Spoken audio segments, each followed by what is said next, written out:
You're about to hear the story of one of the fastest growing YouTubers in the world. How did Matt Davella go from being neck deep in about $100,000 in student loan debt to getting his documentary on minimalism on Netflix, and then conquering YouTube with millions of subscribers?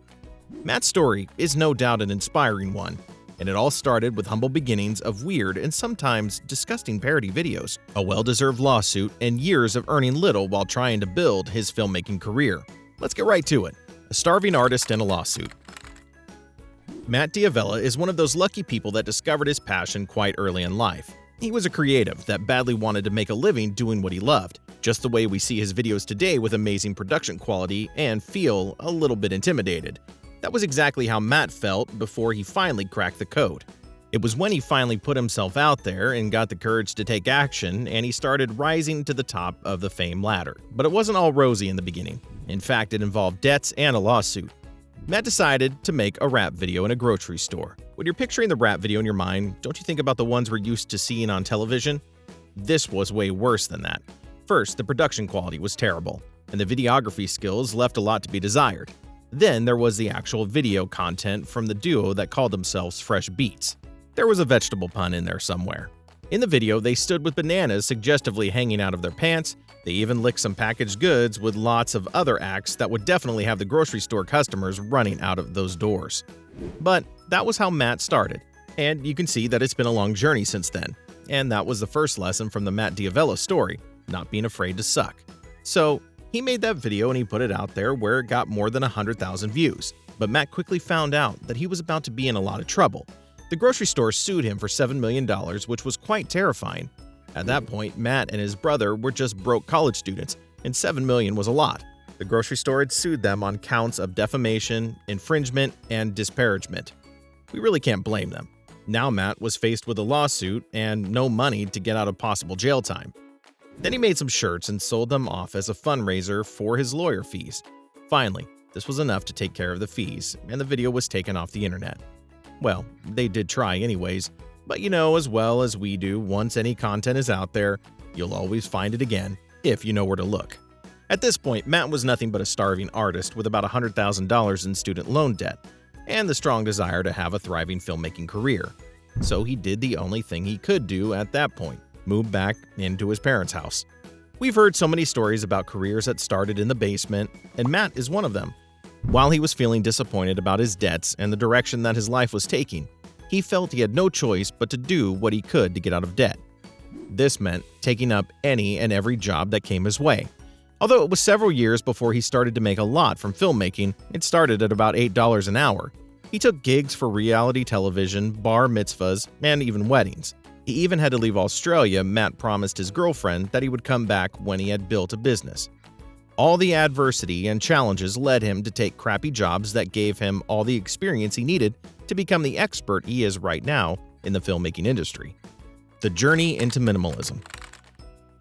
Matt found minimalism while watching MTV late at night. He watched an interview featuring Carson Daly and Tom Shadyac, where the comedy director told a captivating story of how he felt empty even after moving into a 10,000 square foot mansion. Tom finally got rid of everything and relocated to a trailer park in Malibu. That was when Matt realized that he might not have a lot of money, but he had a supportive family, friends who made him laugh, and a huge potential in his skills to create the career he wanted. He knew he had to be happy with what he had while working towards a better future. So Matt was able to learn early that he didn't need the validation of others while being buried deep in debt. Matt started getting more and more work, especially with startups and tech companies. It was so exciting, and it took a while, but he was able to pay off a huge chunk of his student loan debt. This was when Matt decided to take one of the biggest risks of his career, a risk that turned everything around for him positively. About 8 years after he started freelancing, Matt felt it was time to make his first feature-length documentary. He had spent all those years making sketch comedy videos and every other thing video-related, but Matt decided he would drop it all and hit the road with Ryan and Josh, who at the time had a website known as the Minimalist. Remember that MTV program he watched about minimalism? Apparently it made such an impact on his life. So Matt was going to make a documentary about this lifestyle and movement called minimalism. He joined the duo, and they went around the country interviewing as many people as they could about their experiences with downsizing. They wanted to tap into their stories about reducing the hundreds of items they owned in their houses. You would think it would take at least 40 crew members to put together such a masterpiece, but it was just 3 people who did all this work. They truly cared about it, and it reflected in their work. Then Matt tried to find a way to get it online into the world. It took a lot of tries and some roadblocks, but Netflix came knocking. And this was the turning point. This huge moment was what Matt had been looking forward to, and his film had made it to one of the biggest streaming platforms in the world. At the time, Matt didn't have any online presence.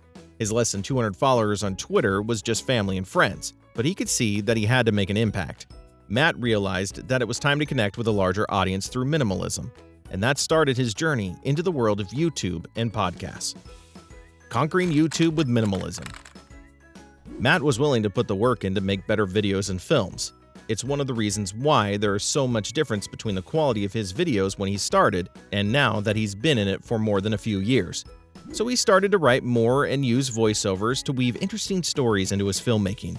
At first, he tried to copy the video styles of other vloggers he admired, but that didn't turn out so great. Matt then moved towards his strengths and experimented with what he loved. It took about a year and a half of starting his YouTube channel before he got into the groove and felt he had connected to a reasonable extent with his audience. This may seem like such a short time, but for someone who has been into filmmaking for about a decade, it was a long time to build his momentum. Matt's first video was My Minimalist Apartment, where he shot beautiful cinematic shots of his apartment with his lifestyle and a lot of humor. In fact, lots of people had done something similar to this before then, but there was something unique about his. Other apartment tour videos would have people just vlogging through their apartment with something behind the camera as they pointed at different things. But Matt decided to do it his own way with some simple movements like making coffee in slow motion, including some light-hearted jokes, and then enough lighting to make the video pop. It was only a 3-minute video, but it got about 20,000 views within a week. It was also the first video on his YouTube channel that would break that record. And the views just kept coming in. Eventually, it became his first video to hit 1 million views, and that's when he knew what he had to do. From this point, there was nowhere else to go but up. Matt started making about 2 videos weekly, and it required an insane amount of cinematography and planning. While it wasn't sustainable, he was super pumped about finally getting across to his audience and this once-in-a-lifetime chance to build his channel.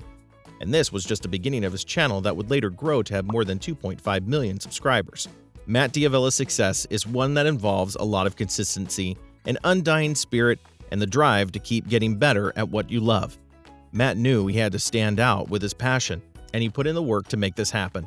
Still, it may have taken more than a decade, but this YouTube star is worth more than about $3 million today. So this is the inspiring story of how Matt became a successful YouTuber. And that's a wrap. Have you ever watched any of Matt Davella's YouTube videos? What do you think of them? And what inspires you the most about this YouTuber? Let us know in the comments. And don't forget to subscribe to our channel. Thanks for watching.